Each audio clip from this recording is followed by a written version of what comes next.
What is up, guys? COD Gameplay here, and in today's video you guys are watching something entirely different. This is not a regular public match, this is a Game Battles match. And what Game Battles is, if you do not know, it is a competitive and organized environment online where you create a team and then you scrim or you actually play games, and it's on the ladder, and all games are recorded and kept score. There's playoffs and everything, so it's very competitive. And so this is my first ever Game Battles game in 2 years.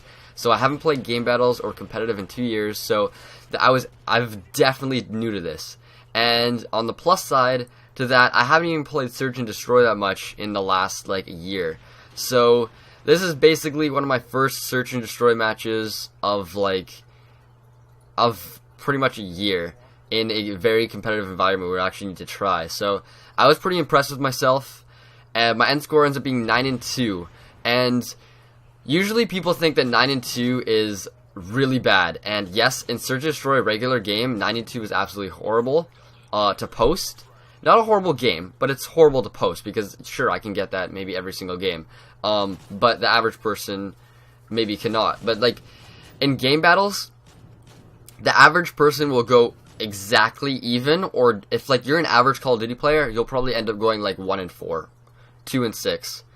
But if you have to be really good, every single person that plays Game Battles is a very, very good player. And now right away you might say, wow, he's using a Type 95, what a noob.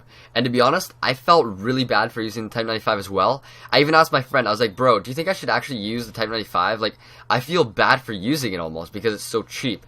But when you want to win and you're in a competitive environment where everything counts, you're going to want to use everything to your advantage, whether it's the best gun, the best perks, the best strategies. You're going to want to use everything to help you win, and that's exactly what I did. I used a Type 95, and I did fairly well. I'd say I did really good.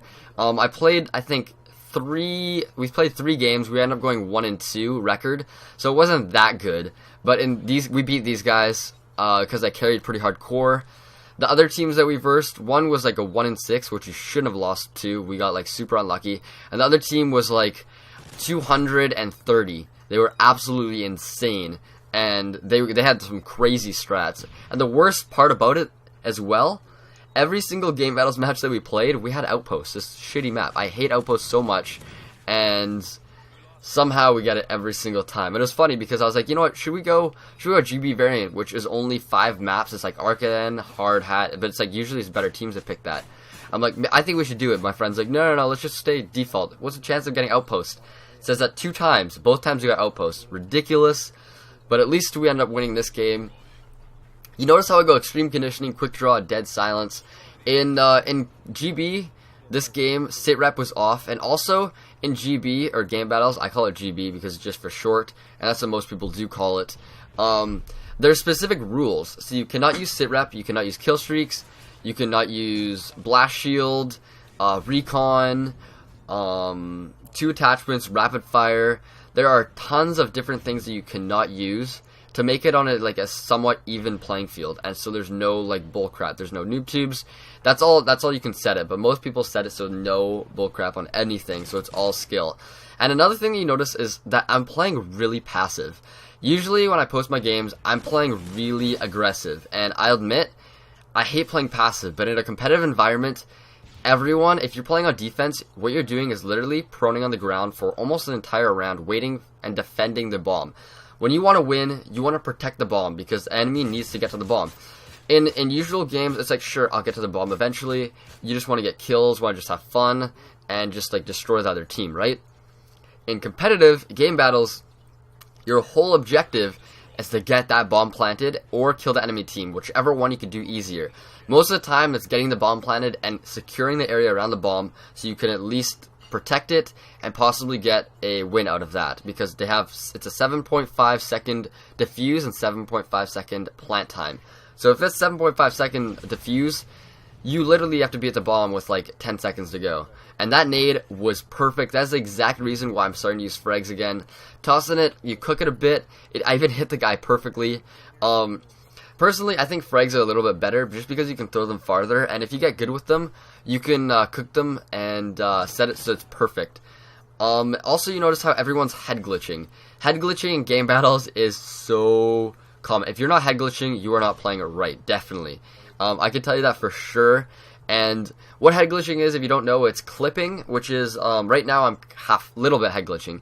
It's when you just have it so your gun, you can just see over the ledge that you're, like, behind. And what that does is, you actually shoot from the very tip of your head. And so, like, the very, very tip of your head. And so if you shoot, if someone's shooting at you and you see the tip of their head, they can still see you, because technically the eyes are at the very, very tip of the head. That's where the gun's shooting from. It's kind of weird, but that's just how the game's played. It's not actually shot from, like, directly from the hip, which would kind of make more sense. But then again, what would, like, you be running? You see over a barrel and you're shooting, and it's like, oh, I can't shoot over the barrel. That would be kind of ridiculous, but you get used to it. And if you can, I always use cover, and if you can jump from cover to cover, play passively, and use your teammates. Always use communication. It is so necessary. Callouts, that's so necessary. It's absolutely ridiculous. If you try playing with no communication, with no microphone, and you play game battles, you're gonna get destroyed. Doesn't matter how good you are. If you can't communicate where the enemy is and where you're going or where you want your teammates to go, you're going to lose. Every single time, I'm keeping an eye on my teammates, telling them, okay, watch my back. Make sure, oh, you guys are watching the exact same two places. Don't be doing that. Turn around. Make sure you got his back. Let's rotate around. I need help pushing up. Make sure that my side's covered while I push up, and I'll protect you because you have the bomb. What it is there's always one OBJ was objective player, and the rest of the people are supporting him. So for most of this game, it was either me or Meowmix, which is Tyler. He was the OBJ. Usually the OBJ is the strongest people, because you don't want the bomb dropping on the ground. But anyways, I'm Called Gameplay. Thank you so much for watching, and I will catch you guys later. Like if you guys enjoyed and want to see some more competitive games, because I have tons of fun playing it. I might be live streaming some as well, because it gets really, really intense.